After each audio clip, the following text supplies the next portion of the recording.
قرار بود من تو انگلیسی حرف بزنم، با اجازهتون تو انگلیسی حرف بزنم و اگه حرف ما نفهمیدین شاید از من بیشتر خوشتون بیاد تا اگه همشون فهمیدین. نگران نباشید. I'm going to talk about assimilating to the United States, or accustoming yourself to a new culture, a new country, which everyone in this room has had to do in one way or another, including myself and everyone else here. So to begin with, it's important to talk about what culture is itself.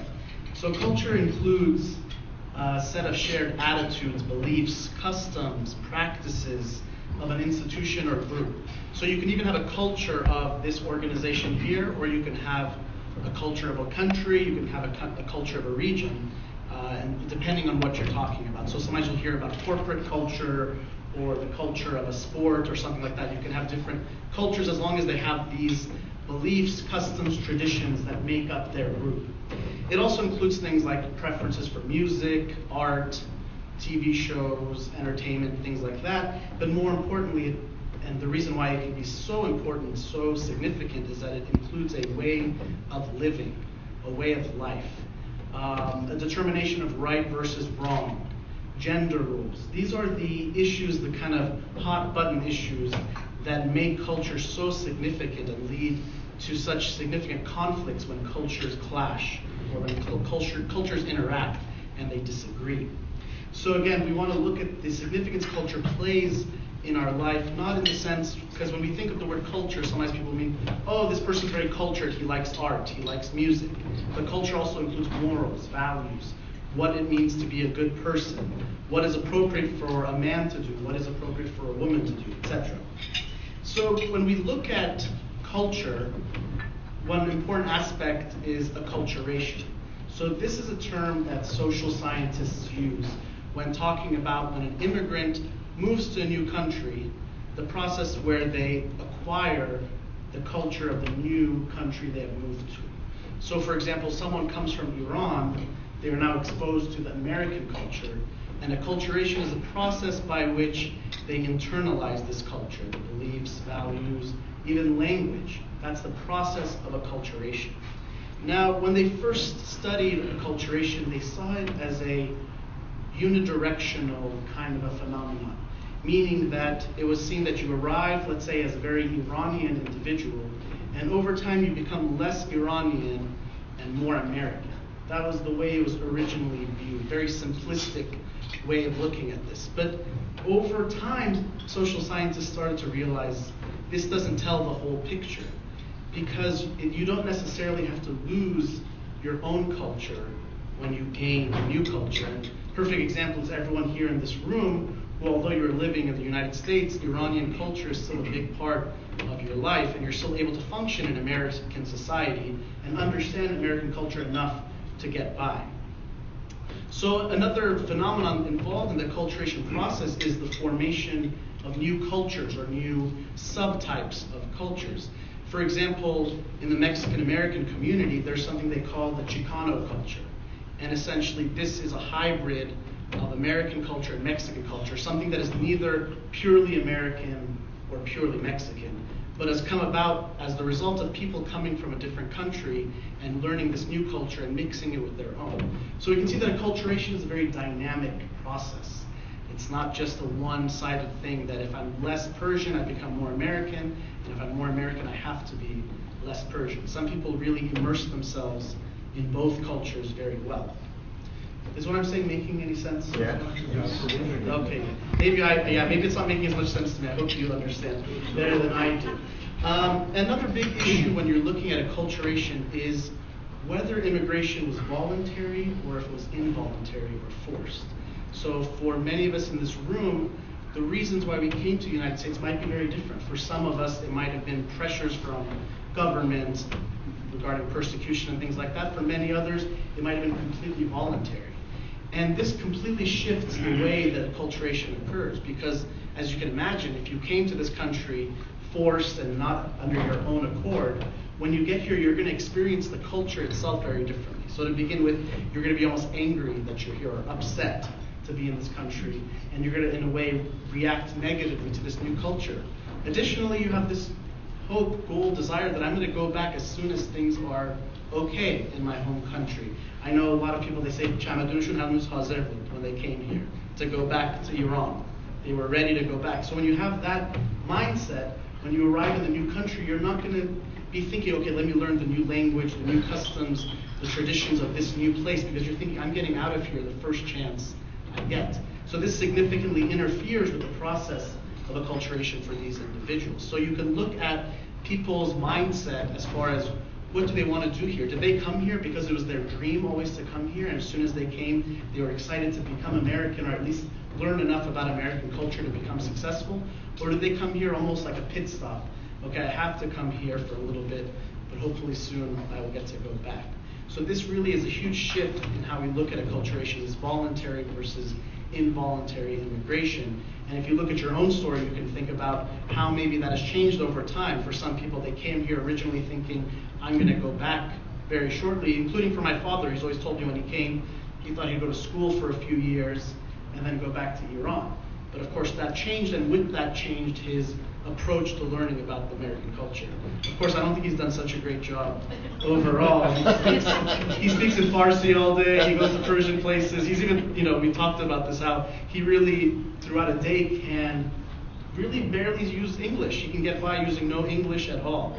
And this is another way that acculturation can get affected. So if you live in Westwood and you go to Persian markets, you can almost insulate yourself from the American community, American culture, and you can still actually get by just fine. Of course, you're going to have a hard time if you're trying to do something outside of that area or outside of working with Iranians.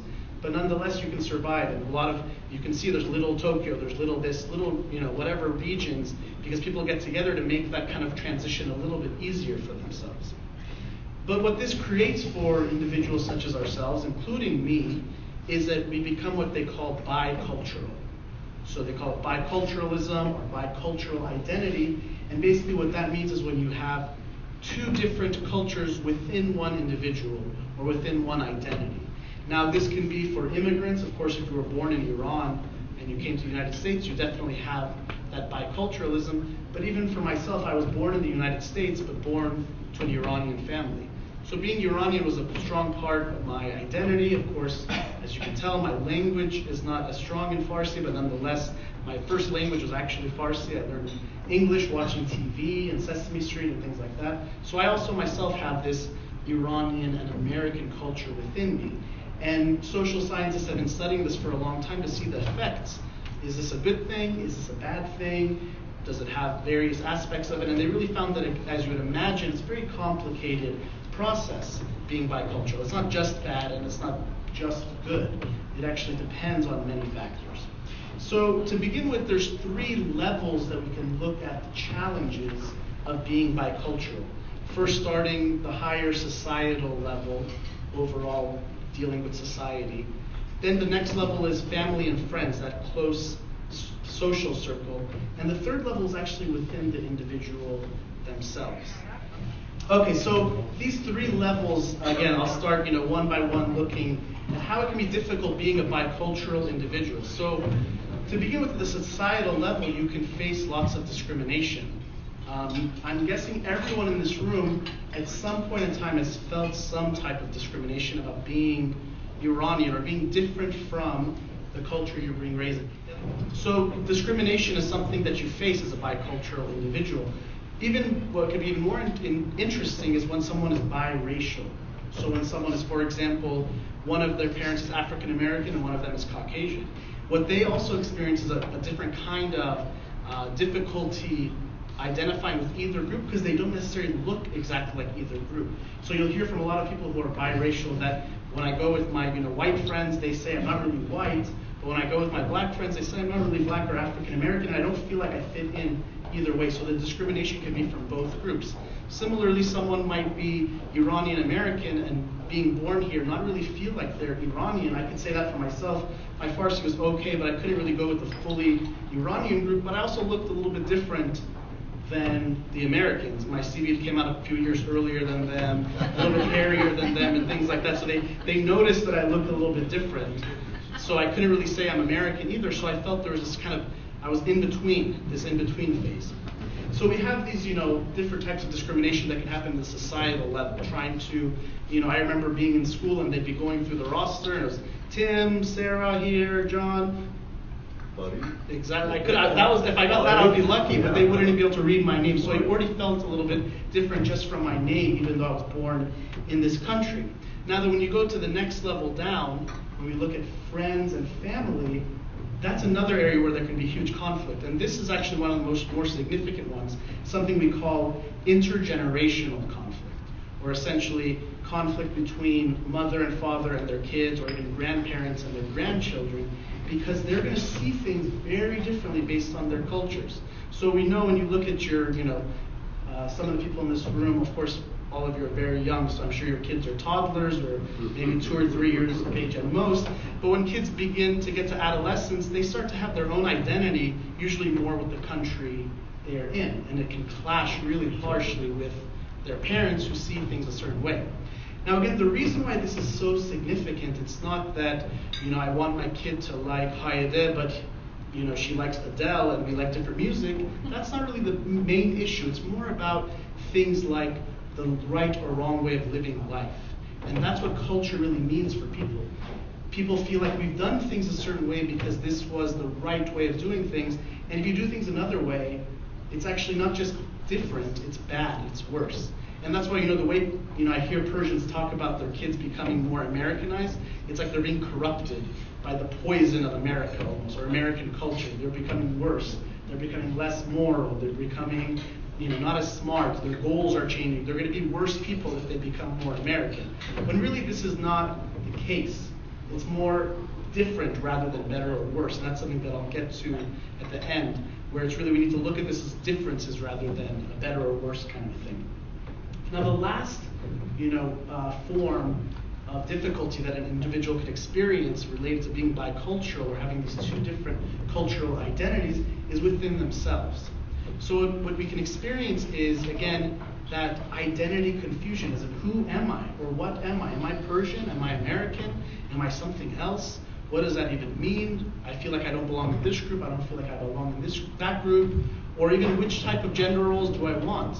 For example, many Iranian women have this issue when they live in America that they want to go get educated and go and continue in their school, but their families are telling them, no, you should be a mother by now, or you should be married by now. And sometimes they're not sure themselves what they want for their lives. So they can have an identity confusion as to who am I, what do I want to live as my life, how do I want to live my life? And this can actually produce a lot of stress for individuals. And there's been some really interesting studies on this matter as far as our identity and how shifting our focus for identity can change the way we even act or even we perform. So this study that I'm going to tell you about was done on Asian American women. So they wanted to see what the power of stereotypes was on their performance on math and verbal tests.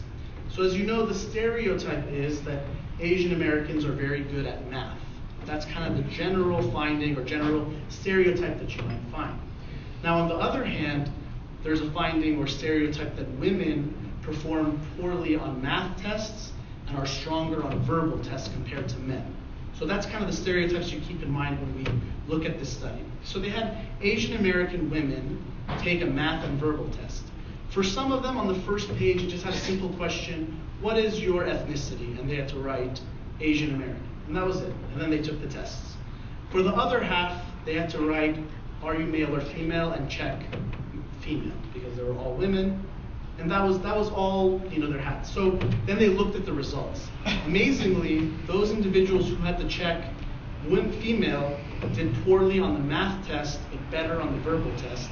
And the reverse was true of the Asian Americans. When they checked, they wrote that they were Asian American. This kind of made it more salient or reminded them, triggered their stereotype of themselves as Asian American. They actually did better on the math test as compared to the verbal test. So it's really amazing to see how different aspects of our identity, when they are triggered, can affect even the way we perform on a test. These individuals, of course, knew the same amount of math or verbal words that they were using, but because it was activated, because they were reminded of their part of their identity, they even performed at a different level. So we can see that this is going to have an effect even on the individual on a daily basis in what they do as well. So now research is finding, there's these struggles of being bicultural? Are there any benefits? Is it a good thing? And of course, as you can imagine, there are a lot of benefits to being bicultural. For example, they're actually finding some connections between creativity and being bicultural. And as one can imagine, being bicultural, having these two various cultures to pull from, allows you to have maybe more perspective, more ability to see things in a different way than you would if you only had one bank of knowledge. And I'm sure a lot of you here who are successful in business have the benefit of having two different perspectives of how to do things. Business in Iran is probably handled differently in some ways than it is here. When you live here, you have that ability to pull from your experience or your knowledge of how things are done to give you a little bit more room to maybe be creative or think outside of the box compared to your American competitors. So in that sense, it can actually be an advantage. So what's important they're finding is not just that you have these two cultures, but it's how easily you can move back and forth between these cultures. It's something they're calling bicultural identity integration. So how well can you see yourself as an Iranian and an American and switch back when need be? If you need to be more Iranian, you can be more Iranian. In moments when you'd like to be more American, you can pull on that. And for that to happen, you have to have sort of an openness to the culture. So you can't think Iranian good, American bad, or vice versa, because you want to be able to pull from either one when need be. It can be similar to masculinity and femininity. A lot of times people have a hard time if, let's say, they're a male, and especially this also goes to gender roles or gender norms, they maybe feel like they have to be masculine, and then time comes for them to play with the baby and they feel kind of stuck because they don't know how to pull from their nurturing, maybe more feminine side at that moment to play with that baby, and it gets in the way. But if they're more fluid and able to pull from their own masculine and feminine parts, they can be better in those moments when they need more of what you might call a feminine stereotypical role, and they can also use their masculine side as well. So in the same thing with culture is that you want to be able to pull from both, but you have to look at them as equal or as both good, not one good and one bad. And so this integration is key. Again, it has this flexibility, it has the compatibility. So it's not that Americans think like this and that's bad and Persians think like this and it's good, because that won't allow for you to have this harmony within yourself. So this openness to cultures in general is found to be healthy as well. And I feel very lucky to have been born in America but had such strong exposure to the Persian culture, because I've seen that there really is beauties, benefits to both, and that one really isn't better than the other. I've also noticed in myself sort of a developmental path, which is very common. You know, I've read about it, and now when I look at my own life, it really makes sense. As a kid, you kind of think of your parents as, you know, perfect and good. So I liked the Persian culture. Then, as I went to school, started to form my own identity, I got a little bit more introduced to the American culture. I wanted to fit in at school where my peers were, especially going into my teenage years. And almost I had this kind of like negative view of Persian culture. I didn't want to be too Persian, or I didn't want to get negative attention from my friends if I liked Persian things. Then now, as I've gotten a little bit older and in my, my 20s, and now I've just entered my 30s, I feel a lot more feeling of wanting to embrace my Persian culture, seeing the beauty in Persian art and Persian language, even and just Persian customs that I wasn't seeing as much before. So I've seen that I'm very blessed to have both of these cultures, and that what I get to do is pull from both of them the best of what I see. Now, the problem that most people face is we generally have what they call an ethnocentric bias towards our own culture. So we kind of view our culture as superior to other cultures. So, no, I'm Persian and we always did things this way, and for some reason, because we always did things this way, that makes it right. Whereas unfortunately, I'm sorry to tell you, sometimes we always did things this way because we just did it this way from the beginning, and now we just keep doing it that way. It's not some superior or better way of living life, but it's just the way we live life. Or more importantly, generally, if we look at a culture, what emerged as the cultural values, cultural norms, traditions, had something to do with the environment in which they came about. Maybe many thousands of years ago, tens of thousands of years ago, the context of the culture, the civilization, brought about a certain culture. Now, that doesn't mean that we have to carry this with us forever, because not all traditions, not all values are neutral, and that's something that we really need to look at. I personally feel that traditions are a beautiful thing, customs are a beautiful thing, and that they can be beautiful as long as you recognize, is it harming anyone, this custom that we have? Is there any way to do things better than this custom or this way of being that we've accepted as holier than that? And really what we see is that's not really the case. Every culture that I've been exposed to, I see really beautiful elements that I'd like to pull and include in my own personal culture of a human being. From Latin cultures, whatever it is, Asian cultures, Persian culture, of course, American culture.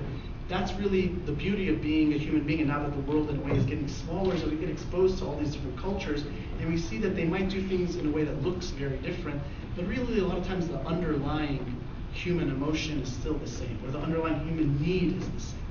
And for me personally, again, I've learned to travel, and when I travel, to see how they do things and recognize that, yeah, it's different from how I do it, but it's not that my way of doing it is better. Their way, they survive, they do just fine as well. And I can incorporate this into my own life. So again, looking at our culture from as much as we can neutral standpoint, which is very difficult because we have this biased tendency to think we somehow are superior or better than others, allows us to look at each individual part of it and see, are there benefits or detriments? Now, an example of how culture can actually have negative impacts is studies they've done on plane crashes. So what they've observed is in cultures that are more hierarchical, meaning that, you know, when someone is above you in authority, you respect them, you never challenge them, you kind of assume what they say is right no matter what. And Persian culture in a way falls into this authoritarian. There are different levels. They found that there was more plane crashes in those types of cultures when the pilots came from those cultures. So they examined this a little bit closely, and what they found was when they looked at the recordings of the pilot and the co-pilot talking, now the co-pilot is second in command, and in a way has to look up to the main captain. They were finding that a lot of times the co-captain seemed to know something was wrong, but didn't feel okay challenging the pilot.